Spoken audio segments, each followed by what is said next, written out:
So you're about to take your SAT and you're wondering how you're going to handle the reading section. Let's go.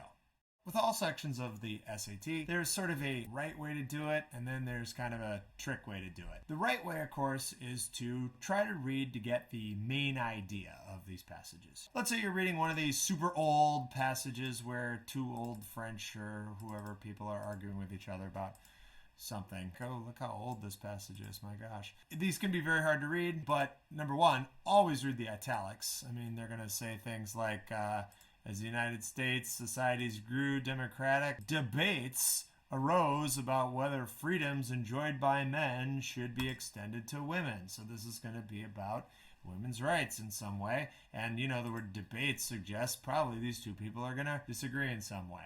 So remember, you're basically trying to decode this to try to find that main idea. There may be parts that you don't get, but you're kind of looking for, those couple key sentences that really give this away. So, look here, we have, by thus attempting to make one sex equal to the other, both are degraded. Oh, that doesn't sound very woke. But, it's not our job to agree or disagree with these things. We're just trying to figure out what they're trying to say. Look, also here, nothing could ever result but weak men and disorderly women. Wow, that's aggressive. So basically we have, no equality over here. And then probably this one is going to say something like maybe there should be equality. Something like this line here is the general principle of human relationships, a just equality.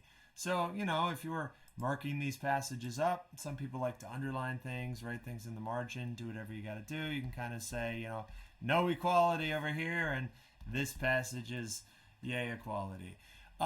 These paired passages, there's always one of these. Generally, it always comes down to what's the main one thing each person's trying to say. A lot of the questions will bring themselves back to that, so if you get then a question about passage 1, de Tocqueville implies, this was the I don't like equality person, so that men and women being identical in nature would be, some kind of bad thing. So neither sex would feel oppressed. No, we're looking for something bad. Men would try to, let's skip to this one here. They would have privileges they do not need. I mean, that's a little bad, but that sounds kind of good. I'd like to have lots of privileges that I don't, even ones I don't need. And between these other two, this seems kind of more on track with the main, things are bad, versus this one maybe something called Never Said That, which we'll talk about in a second. So knowing the main idea helps fight through a lot of these questions that are asking kind of general things. Then, of course, it would make this next question a lot easier, where you can just figure out which line supported that. By the way, you can do these two paired questions backwards. Some people like to do this one first and then go back for that. But of course, there's also some tricks and stuff that you can use on the reading passage.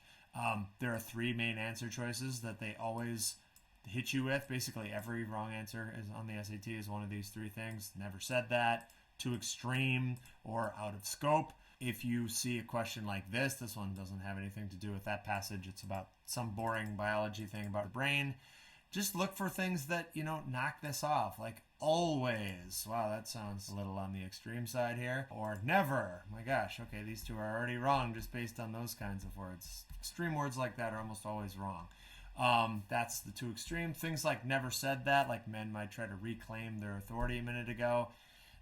There's a general trend on this test as we get into the guessing here, where the more specific and detailed things are, kind of the worse answers usually are, the more likely they are to be wrong, and vague, opaque things are usually more inclined to be right. So find out ways to, knock those words out. Things also out of scope means that this came from the wrong part. Either maybe you asked me about the main idea and then you gave me a detail, or you asked me about a detail and then you went for the main idea. Find a way to eliminate as many of those types of things as you can. If you get it narrowed down to 2, the more specific things are, the worse. This one seems like it's getting awfully specific, probably will trend into never said that or too extreme territory, and thus is probably not the best pick. So that would be our answer, even if we didn't do a very good job of reading it. If you can't find time to get through every single question, still you're going to guess on every question. Never leave anything blank. That doesn't mean you actually have to do every question. Unless you're going for a 700 or 800, you don't have to necessarily do all passages. 75% will get you 600. So 75%, if you can do a good job on 4 of the passages and whichever one just kills your soul even to look at it, maybe don't do that one. There's always a few questions that are detail-y things that ask just about a particular line number, or this one you could probably do this without having read the passage. So pick up a couple extra points there. Practice, review, notate, and then repeat. And of course, get help if you need it. I mean, sometimes a friend you're practicing with might be able to help you. Obviously, we can help as well. Feel free to look at our website for free upcoming practice tests that you can do. We of course have classes for SAT and ACT, and sometimes you just might want a one-off tutoring session or something to help. But this test, guys, doesn't have to be super scary. It can be something that you learn. Humans are great at learning stuff. It's a little different than school. That's the whole point of it. But practice, and you'll get used to the way that they try to trick you.